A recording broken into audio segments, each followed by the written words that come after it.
Greetings, guys. Welcome back to my channel. My name is Monette, and this is my channel, Evolve with Monette. For those of you that are new here, I am a professional intuitive empath. The message for today is that a prophet is never respected in his home. That is something that was taught to us. It's biblically founded. It is the story of Jesus, essentially, guys. A prophet is never respected in his home. So let's switch that to modern day. An empath, a psychic, an intuitive, a light seer, a light worker, an earth angel, a prophet. Someone who sees things, someone who has premonitions, someone who is intuitive. Even if you're not coming in with hellfire like Jonas was a prophet. And Jonas Brothers, that's hilarious. Jonah was a prophet. Daniel was a prophet. These people came in and they spoke and they made waves with their words and they did what they needed to do, but they're usually not respected in their own home. Jesus was the major example that was shown, but I think of Jonah in the whale in Nineveh. I'm thinking of the whale here. This is a channeled message. My angels asked me to communicate this with you. Jonah was sent to Nineveh. He needed to convey a message about things that were going on or that would go on that would not be good for the city. And he tried to avoid his calling. We've all heard about him being swallowed in the belly of the whale and whatever. And theologians and historians have debated the factuality of that. Could it have happened? Would he have had enough oxygen? But what I want you to understand is that when you are gifted and you have some message to give, it is an emotional heavyweight, right? And what he did instead was he decided to isolate. That's the metaphor of him being in the whale's belly. It was seen as a punishment, but it wasn't about a punishment. It was about him running away from his calling. When a prophet is not respected in their home, you will want to run away from that calling because everybody looks at you as insane. I know in my journey, I have talked to people and shared so many things over the years.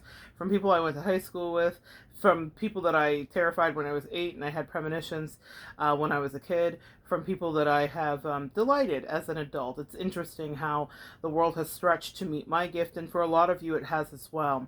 I was reading an article earlier about how teenagers and the youth of Paris, so people that are under 25, turn to tarot and astrology and other forms of divination in order to understand what was coming because of the pandemic. When I was younger, I wrote a poem, and one of the stanzas in it says, assurance we much prefer, but in youth there are no sure things, only labyrinths to explore. So I walk this path so winding, searching for an open door, knowing that upon its finding, my eyes shall open even more.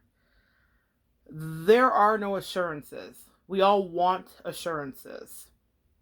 There are premonitions, there are ideas, and even in those, they may not be 1,000% accurate or even 100% accurate. But the thing to know is that it doesn't mean that you don't share your gift. And when I talk about that poem and I talk about the youth of Paris that are delving into that, it's because everybody is gifted. This is not some special and elite thing. There are empaths and there are super empaths. These things are real. These things are unique. These things exist. However, you are cultivated in fire, and usually that fire comes from persecution, and that persecution is born of rejection. When people do not understand who or what you are, or you scare them. For many of my empaths and intuitives listening, you may see that in your life, people have tried to get you out of the paint. That has certainly been my experience. And what I mean by out of the paint, I mean that people have tried to get me out of friendship dynamics, romantic dynamics, because I could see the truths of the people around. It's not something that I wanted to have happen, but it's something that it is my path. And maybe for you, it is your path too. I'm super clear on that. But throughout my life, I cannot forget, maybe you can't either, the people who didn't even give you a chance and who didn't even want to vet you. They just assumed that you were evil because they could sense, because we all have intuition, that you knew something and it unnerved them. And so they took great strides to remove you. A prophet is never respected in his hometown. As Jesus walked through the town and he did the things that Jesus did, which was very normal things, hanging out, playing with kids, doing his carpentry, talking to his mom, hanging out with his bros, running through the Jerusalem with his woes, not even the six. He was running through Jerusalem with his woes, his disciples. Jesus, even the disciples, did not even understand. And there was a Judas amongst them, right? But tonight it's not about Judas. It's about the community. Five of Wands would be the card that represents that if you were reading tarot. The community. Community conflict, triangulation, strife, people throwing words around, causing miscommunications, affecting the prophet or the seer or the light worker or the angel or the earth angel's life, right? Now, if you're listening to this, you have been one of those people that's been affected by such slander and gossip. I used to struggle with that when I was younger, and this is why I want to bring this to you and know that this is part of the journey. It is par for the course, okay? Par for the course here, that you would have that happen. I don't know why we think that to be a spiritually gifted person that it does not come with a lot of checks and balances and a lot of rejection. A lot of us like the path that's dazzling and think, oh, this seems like a wonderful thing. But I will tell you, not only is it incredibly lonely, but you experience some of the worst betrayals that you've ever had. A lot of you here that are familiar, I know that the handful that are watching have been with me on my journey, and it's a situation where you know what my situation is. I went through the worst betrayal of my life after 20 years, really understanding that someone did not value or care for me. And also the thing about it, and I like forget about the value and care, I was appalled at the fact that someone that was new or essentially not known to this person very well, they hadn't even vetted their character, could come in and usurp whatever I had felt that my position was in that person's life. But my angels made it so clear for me at 11:11. It's 11:11 at night here. My angels made it so clear for me. Wow, powerful manifestation. 11:11 is about what you're saying is the truth. Also, it's you're manifesting very rapidly. They made it so clear for me. They said it's about you ascending, Monette. That was what my angels did. They said, did you forget the other part of this? We didn't just ask you to be all love and light and help people evolve. That's nice, but there will be people that want to watch you devolve, that want to throw you off your path, that don't understand your sunshine, that don't understand, that don't like you for many reasons, okay? And that may be something that you guys are going through, and you're wondering, why does this hurt so bad? Why did they do that? What happened? Well, I stopped asking that years ago when I was proven that it's because of the things that I know. And I want you to know that that's what it is for you. Jesus and the people around him didn't respect him. Oh, there's Jesus again. He's the Son of God. he's the Savior. And no one believed him until that dark day when, for a moment, the sun did go away and there was an eclipse that eclipsed all of the lies and all of the rejection and all of the pious eyes. When his Father turned away his own eyes, and even in his grief and even in his pain, he cried out, Father, forgive them. He called out to his Father's name because he understood the assignment. Do you understand the assignment, Empath? Do you know what we're here to do? It is not about being self-inflated, because I promise you there will be many moments where you are beyond blue. And what I want you to know is that blue isn't your color. Little Keith Urban, for those of you. That song may be relevant for some of you in a different vein. Empath, blue isn't your color. Call out on the one and only name. The energy about a prophet not being respected in his own town is also replicated with Noah, as he did build the ark so that he could stop his community from drowning. He didn't want them to drown. But they didn't believe him, because sometimes it takes a long time for you to come fully into your calling, for your opportunity and your preparation to merge for an explosion of grace. It takes a while for the blessings of being in a persecuted space to come your way. It takes a while for the sun to shine on your face, but that doesn't mean you stop. The naysayers around Noah watched him build and pound. They watched him build the ark. They watched him lift his family off of the ground. And it wasn't until the rain came did they say, oh my God, Noah, the prophet, knew what was coming this way. Is Noah magical, or is Noah a human who answered the call? See, that is what I want you guys to remember, that pride cometh before the fall. Just because we are gifted does not mean that we know all. I always genuflect to the one that is above. I always genuflect to the source that shows me mercy and love. I know nothing. I say it often to my clients. Even though I understand that a prophet is never respected in its hometown, I say it to my clients when they say, wow, that's amazing. How did you know? I say, what would I know? How did I know? I don't know you. I am a stranger, but I listen and I'm an open channel and I convey when I think you may be in danger and I listen. Sometimes we can be human and get in the way of what God asks us to do, what we are assigned to do here as workers of light and not iniquity. But I want you to not have fear about your calling, and do not be dismayed when the naysayers snicker and they laugh and they send hate your way, because a prophet is never respected in their hometown. If you were to have the adoration and the love, and if you were to be one of the people that everybody just agreed with immediately, then you wouldn't go through the trials and tribulations that you needed to vet your gift. God tries us. He puts us in uncomfortable positions. It is a spiritual journey. It is a hero's journey. It is found in every one of the spiritual great books, from the Bhagavad Gita to the Quran to the Bible. It is understood that we will go through what is called the hero's journey. And if you're a prophet, that hero's journey means that many people will not believe what you have to say until the impending doom and or the impending abundance is heading their way. What you predicted, the edict that you were given to convey, that's when they will know. I should have listened to what the prophet had to say, but it's not for you to gloat, because you are on assignment. Just because you were given a gift doesn't mean that you hide one behind it or that you flaunt it in a way. Because again, pride cometh before the fall. You are gifted. Yes, empath listening. You have intuitions. Yes, empath listening. Yes, divine feminine. You said things and have spoken things over people and watched them come true. So much so that they thought that you put a spell over them or anything else of that nature. But no, when you're channeling clearly, you're giving them good food. And that's because you're listening, even when people are rude.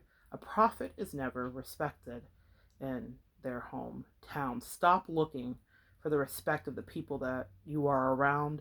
Stop looking for the connections to applaud you and laud you and make you feel like you have done some great thing. Our gift is not about being adored. Our gift is about getting people connected to their spiritual journey and having them seek for more on their own. We don't carry everybody empath message. You ignite the flame and you watch it in a positive way burn. Let their passion burn so that they can learn.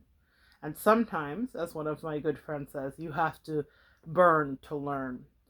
That passion is something that we have inside. It's something that keeps us up at night. When I out here talking to you at 3:33, that is the God of wonders working through me.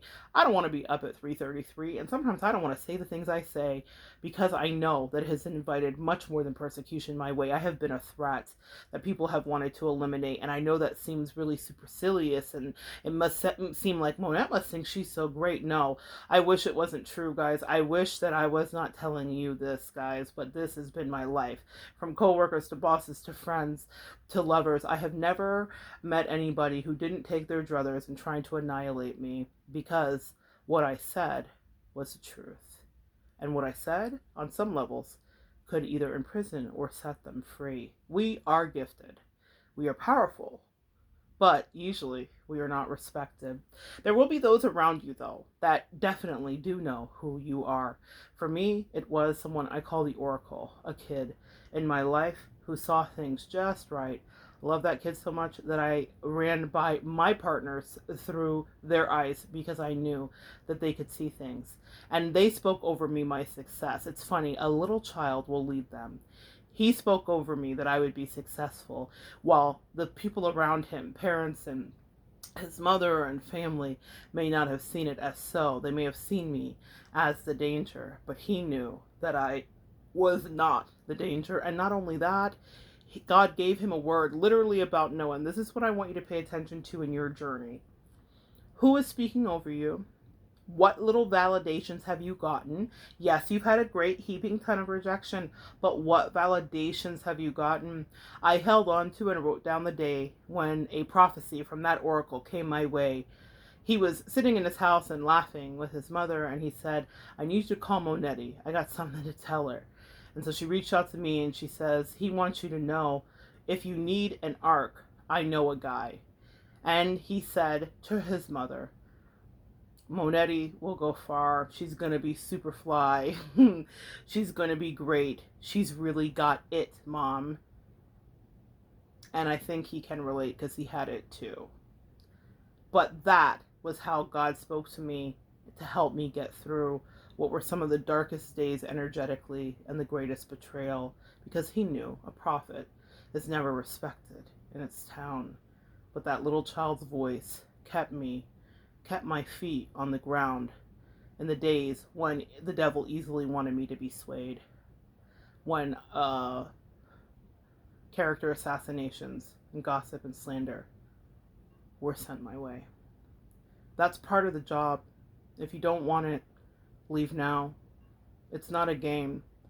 I take what I do very seriously. I take who I've become very seriously. Deepak Chopra says there are people waiting for who you are becoming. Well, in the becoming, there is rejection, there is persecution, there is pain. It's not all bad. There are a lot of accolades and there's a lot of wonderful energy that comes your way, but you have to be willing, because there is a price to pay. It's expensive, and not everyone can do it. A lot of people can opine from the sidelines, watching, from the stadium. We are the gladiators. We are in there with the minotaurs. We are fighting the good fight. We are going to spiritual war. Everybody can say we're not doing it right, or maybe we got a little bit left or wrong, but the truth is that they don't even understand who they are or where they belong, but they dare opine and judge you. But that's because they were not supposed to see you clearly. They were supposed to challenge you so that you raise your vibration, so that you can listen, that you can connect, so that you can be immediately understanding what the source has to say. Because there will be messages that come through and come your way. And that's why God showed us in so many examples. I think of John the Revelator, right? He wrote Revelations. So powerful, exiled in the desert, a crazy man, right? A crazy man getting more crazy, crazy in the making. But it's the last book, and damn it if everything hasn't come true. He described things that he didn't even understand what they were or how to get the descriptions out of his head, how to make it come through. He described helicopters and beasts of burden. He described nuclear warfare. He had no reference point.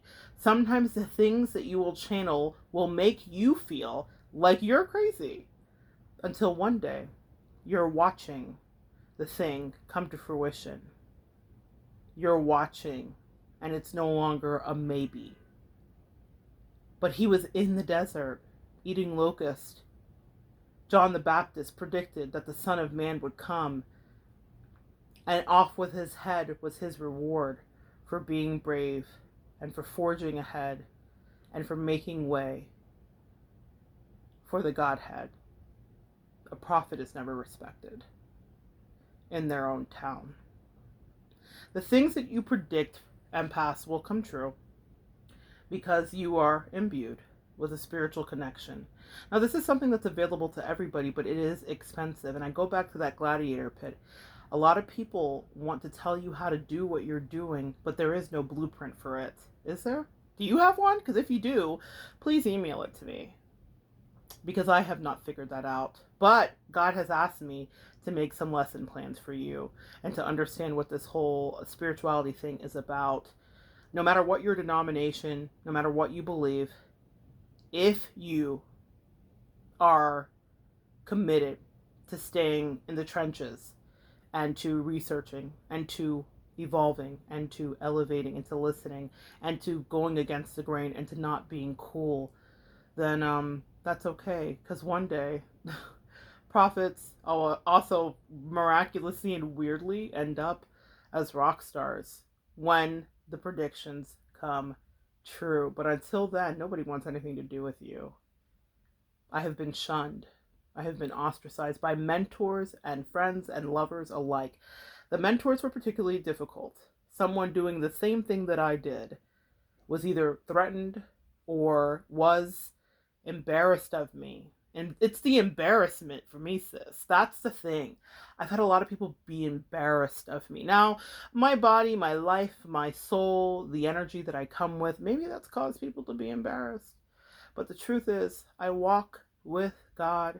I am more connected and more spiritual, not because I say so, but then the people that opine that I was the danger. And that may be the thing that you need to know. I know who I am because I've been tested and purged in fire. That is how you strengthen metal. It is forged over and over again. It burns.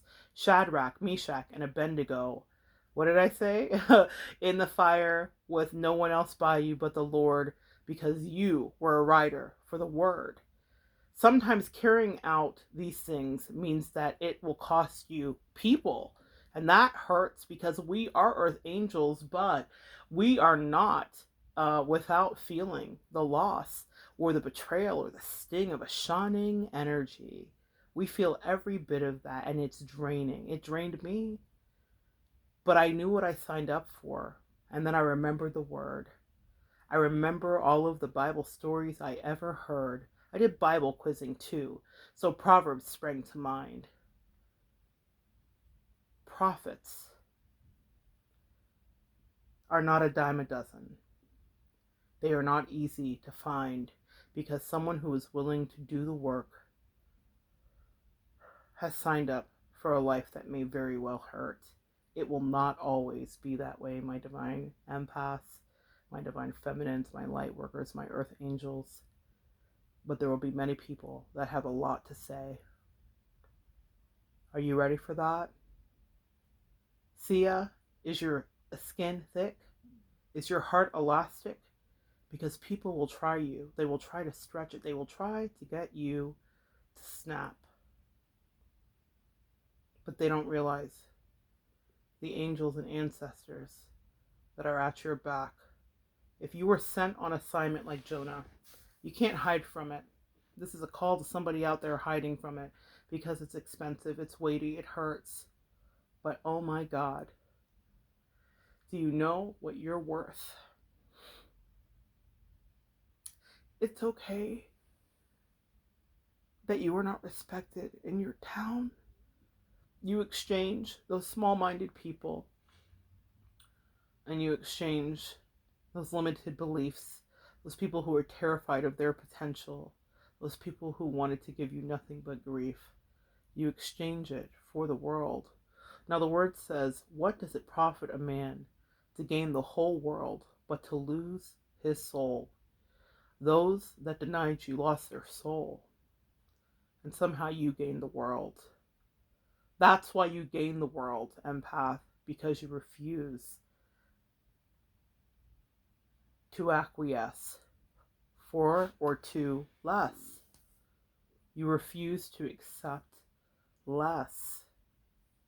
You refuse to succumb to other people's mess.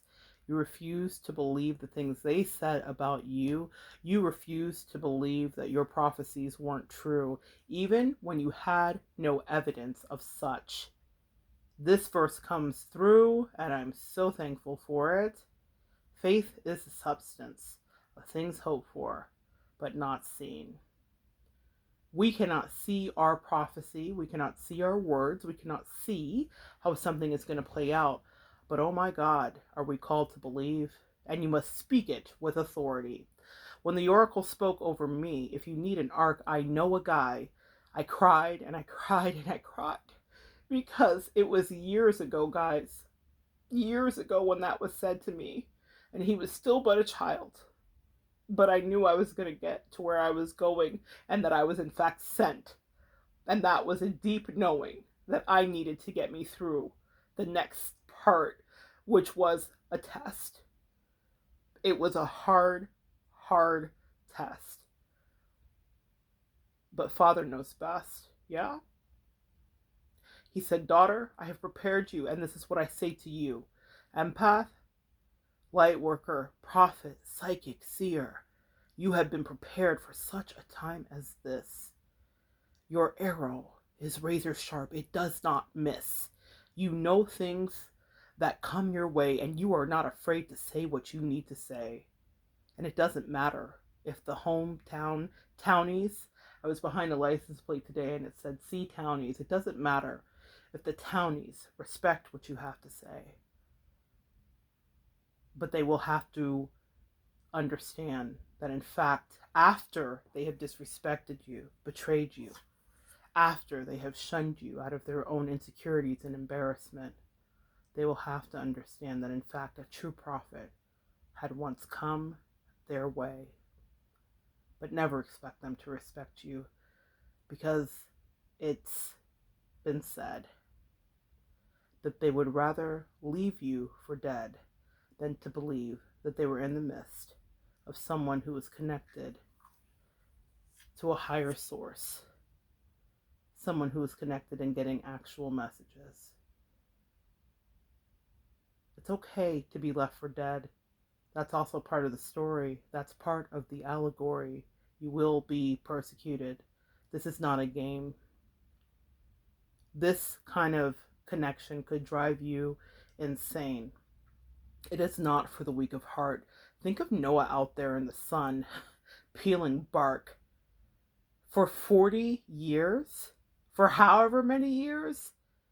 No rain, desert scorched dry, but a twinkle of a prophecy that stayed in his eye.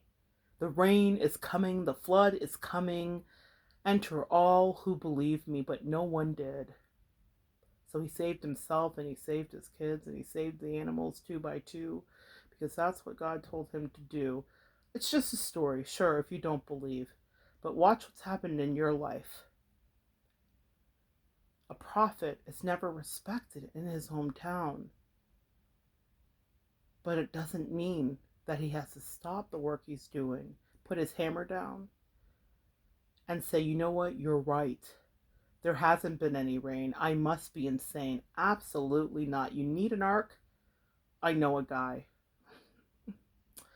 You know a guy who will help you get by, or you know an energy, you know a source, you know the one and only Lord, you know the universe, you know your angels, you know your ancestors, you know some guys. You've got a spirit team, angels and ancestors that are standing by. If they sent you to Nineveh, wherever that may be, if they sent you to talk about the things that others can't see, then know that you are protected, encapsulated. It will hurt, never gonna lie. But one day, you will in fact rise. It's a phoenix rising from the ashes, burned alive, incinerated by others' lies, who thought you were telling lies because they could not see what was hidden from their eyes. That's your gift. You have to be Ray Charles, angels and ancestors said, to the bullshit. You can't see them and they can't see you. It's bird box all day. When you have prophecy to do, when you have a word to give, when you have a heart to uplift, you have to bird box your way through. Because people around you not only want to see you fail, they don't want to ever see you prevail. But beyond that, they just don't believe you. But guess what, guys? It's not for them to believe. You were given an assignment. You dreamed a dream. You heard the word. You gave the clarity. What they do with it after that is none of your business, but that does not mean that you are visually impaired. It means that you move forward and know that you heard clear. And also, you were given this blueprint today. When you're a prophet with a lot to say, chances are you will not be respected in your hometown. And that's okay.